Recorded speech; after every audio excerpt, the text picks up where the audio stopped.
Voilà, bonjour à tous, j'espère que vous allez bien et c'est une joie de pouvoir se retrouver une fois de plus pour partager ensemble la parole de Dieu. Malgré ces temps de confinement, c'est en tout cas le désir que nous avons, c'est de continuer ensemble, de prendre ces temps où l'on s'arrête autour de ce que les Écritures ont à nous dire. En tout cas, je vous invite peut-être à prendre avec moi un texte qui se trouve dans l'évangile de Matthieu, au chapitre 7, à partir du verset 24. Mais avant de commencer, j'aimerais vous poser cette question, et peut-être que vous vous l'êtes posée. Et si les temps que nous traversions en ce moment avaient une utilité? Moi, je ne sais pas si vous vous posez cette question, mais je ne suis pas du genre à subir les événements, je préfère encore comprendre pourquoi les choses arrivent, même si je n'ai pas toujours toutes les réponses, mais je sais que Dieu est souverain. Et je sais qu'au travers des circonstances, Dieu se glorifie toujours. Dieu trouve toujours le moyen de tourner les circonstances, quand bien même elles sont mauvaises, quand bien même elles sont vraiment terribles, pour se glorifier. Et je crois que les temps que nous sommes en train de vivre ont une utilité. Et si on lisait ensemble ce passage pour voir quelle utilité parfois les circonstances de nos vies peuvent avoir. Matthieu chapitre 7, à partir du verset 24, il est écrit: Ainsi, quiconque entend de moi ces paroles et les met en pratique sera comme un homme sage qui a construit sa maison sur le roc. La pluie est tombée, les torrents sont venus, les vents ont soufflé et se sont précipités sur cette maison. Elle n'est pas tombée, car elle était fondée sur le roc. Mais quiconque entend de moi ces paroles et ne les met pas en pratique sera semblable à un insensé, qui a construit sa maison sur le sable. La pluie est tombée, les torrents sont venus, les vents ont soufflé et se sont abattus sur cette maison. Elle est tombée, cette maison, et sa ruine a été grande. Amen.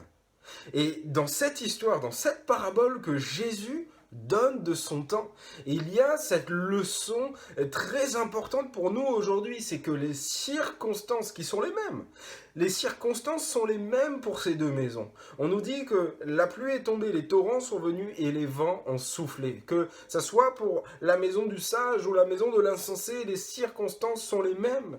Mais cette parabole que Jésus donnera a cette leçon qui nous dit qu'au travers des circonstances, plusieurs choses sont révélées. Et c'est ce que j'aimerais voir avec vous. Les circonstances que nous vivons en ce moment ont cette utilité, c'est de révéler plusieurs choses dans nos vies. La première des choses que dans cette histoire nous voyons, la première des choses qui finalement sera révélée au travers des circonstances, c'est qui sont ces deux personnes. Et ce que je vous dis premièrement, c'est que parfois les circonstances défavorables dans nos vies, les circonstances que nous pouvons traverser, viennent révéler ce que nous sommes. On nous parle ici d'un homme sage et d'un homme insensé. L'homme sage, finalement, vous savez, la Bible parle de la sagesse comme, finalement, comme ayant pour commencement la crainte de Dieu. On sait que celui qui est sage, c'est celui qui craint Dieu. Ça veut dire que c'est celui qui considère, malgré les temps, malgré les circonstances qu'il peut traverser, bonnes ou moins bonnes, que Dieu existe. Vous savez, ça me rappelle un homme dans la Bible, Job. Job qui a vécu des circonstances vraiment terribles dans sa vie. Des circonstances, lui, vraiment pour le coup, on peut parler de torrents qui se sont abattus sur sa vie, on peut parler de vents qui ont soufflé, on peut parler de choses tellement terribles. On peut parler de tout ça dans sa vie. Mais c'est un homme qui, malgré ce qu'il a perdu, malgré ce qu'il a enduré, va avoir au fond de lui la crainte de Dieu. À tel point que le jour où il perdra ses serviteurs, ses biens, ses enfants, le même jour, il dira: Dieu a donné, Dieu a repris, que le nom de l'Éternel soit béni. Voilà un homme sage, un homme qui sait que malgré les circonstances, Dieu existe. Et la Bible parle souvent de l'insensé comme de celui qui dit qu'il n'y a pas de Dieu. La Bible dit, l'insensé dit en son cœur, il n'y a pas de Dieu. Et parfois les circonstances nous font douter de Dieu, nous font douter de l'existence de Dieu, nous font douter de qui est Dieu. Mais j'aimerais vous dire aujourd'hui que peu importe les circonstances qui peuvent s'abattre dans ce monde, qui peuvent s'abattre dans vos vies, choisissons, considérons que Dieu est vivant et que Dieu existe. Il y aura là, finalement, au travers des circonstances, une chose qui sera révélée, ce que sont ces deux personnes, et au travers des circonstances que nous vivons, ce que nous sommes. Ce que nous sommes. Aujourd'hui, si vous deviez répondre à cette question, qu'est-ce que vous diriez? Peut-être parfois nous avons dit de nos vies, nous sommes enfants de Dieu, nous sommes co-héritiers avec Christ. Mais en vivons-nous réellement les bienfaits? En vivons-nous réellement cette réalité d'être enfants de Dieu? Cela ne dépend pas. Cela ne dépend pas des circonstances. Et j'aimerais vous dire à vous qui traversez peut-être des circonstances difficiles, mais tenez bon, courage, prenez courage dans ce que vous vivez parce que Dieu est Dieu. Peu importe les circonstances, Dieu existe. C'est la première chose qui est révélée dans cette parabole. C'est la première chose qui est révélée, mais il y a une deuxième chose qui va être révélée. Non seulement va être révélé qui sont les personnes qui ont des maisons, mais va être révélé aussi ce sur quoi ces personnes ont fondé, ont construit leur maison. Vous savez, au premier regard, souvent dans la vie d'une personne ou sur une maison, dans la maison d'une personne, on voit les murs, on voit le toit, on voit ce qui est apparent. Mais rarement on prête attention à ce qui est réellement important dans une maison, ses fondements, ses fondations. Et si les temps que nous sommes en train de traverser avaient cette utilité finalement de révéler les fondements de nos vies. Ce qui est intéressant dans cette parabole, c'est qu'elle se situe juste après que Jésus va dire à des personnes, ce n'est pas tous ceux qui m'appellent Seigneur, Seigneur, qui entreront dans le royaume des cieux.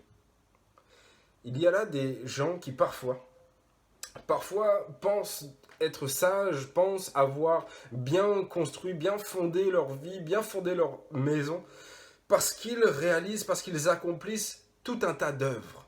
Ces personnes à qui Jésus va donner cette parabole finalement sont ceux qui vont dire mais Seigneur, nous avons chassé des démons en ton nom. Nous avons guéri des malades en ton nom. Nous avons fait des miracles par ton nom.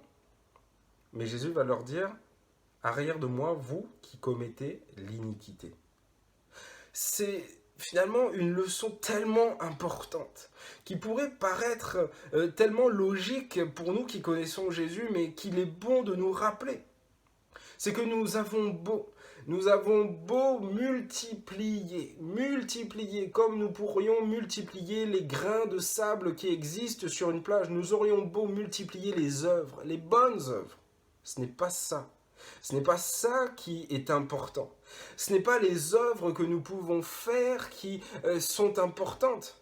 Ce n'est pas ces œuvres-là qui importent, mais c'est l'œuvre que Jésus a accomplie.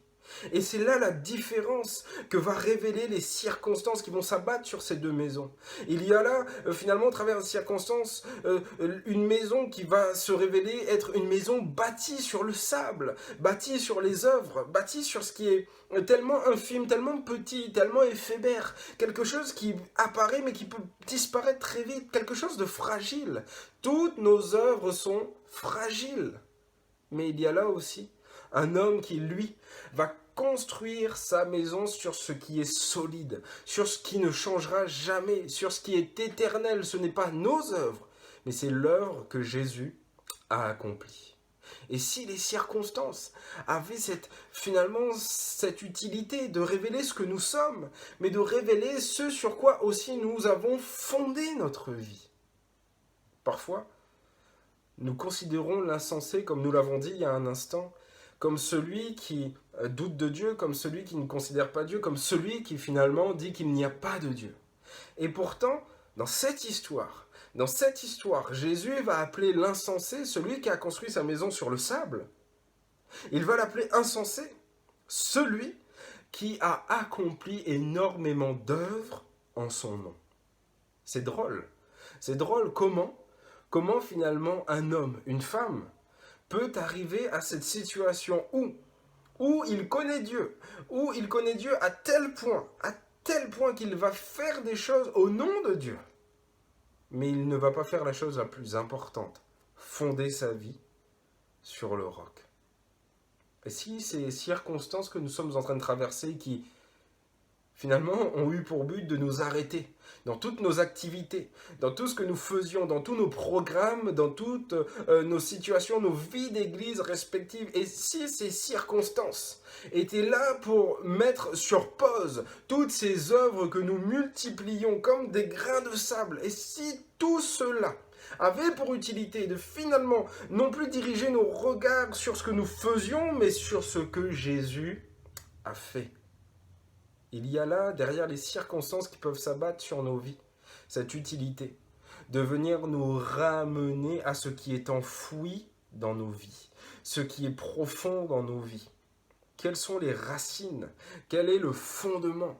Quel est le roc, la pierre sur laquelle tu t'appuies quand viennent les difficultés? Si ce sont tes œuvres, si ce sont tes forces, tes capacités, tes possibilités, alors j'aimerais te dire que tu seras bien vite limité. Mais si c'est l'œuvre que Jésus a accomplie à la croix, alors je crois de tout cœur qu'il y a là pour toi, pour ma vie, pour ta vie, si nous croyons fermement qu'il vaut mieux encore bâtir notre vie sur ce que Jésus a fait plutôt que ce que nous avons fait, alors je crois qu'il y a un avenir pour chacun d'entre nous, malgré les circonstances. Il est bon parfois de faire pause sur toutes nos œuvres, sur toutes nos activités, sur parfois l'activisme dans lequel nous pouvons tomber, pour revenir à ce qui est réellement important, le fondement de nos vies.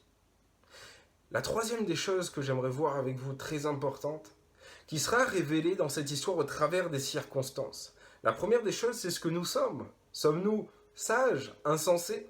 La deuxième des choses, c'est avons-nous fondé nos vies sur nos œuvres ou sur l'œuvre de Jésus? Et la troisième des choses qui sera révélée dans ce passage, c'est qui est Dieu finalement. Finalement, Dieu, dans cette histoire, est celui qui peut permettre qu'une maison perdure, qu'une maison tienne bon face à l'adversité, face aux circonstances qui peuvent s'abattre sur elle. Dieu est celui, dans cette histoire, qui se révèle étant un refuge. Alléluia. Moïse, dans le psaume 90, le seul psaume écrit par Moïse que nous retrouvons dans la Bible, dira ceci au verset 1er. Éternel Dieu, de génération en génération, tu as été pour nous un refuge. Alléluia.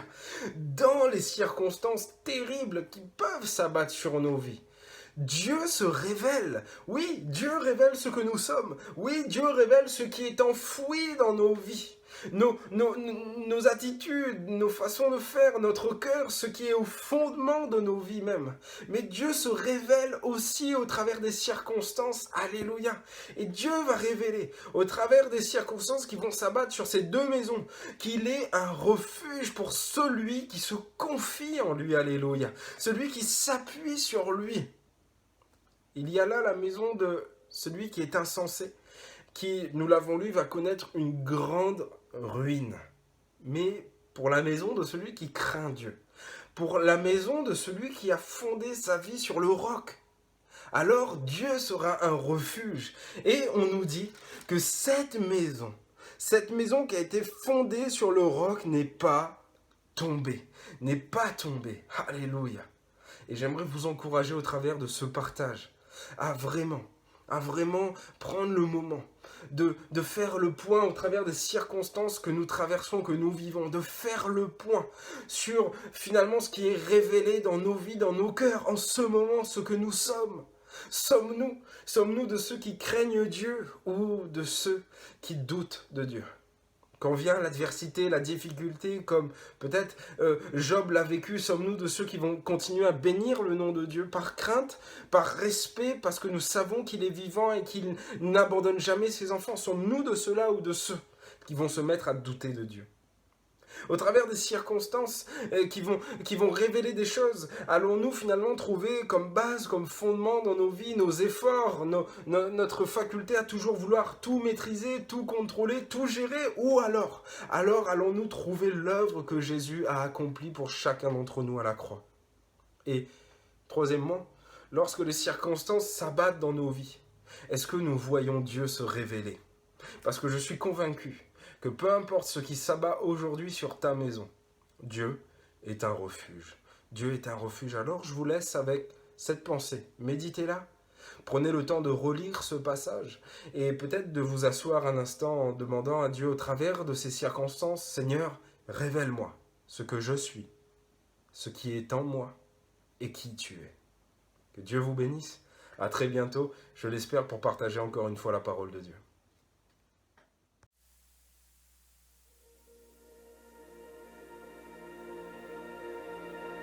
Un moment avec toi pour te louer. Un moment avec toi pour t'écouter. Un moment avec toi pour t'adorer. Un moment pour te dire merci.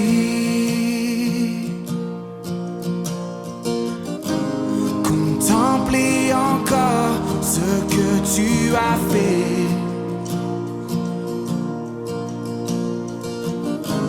Regarder au loin dans l'immensité.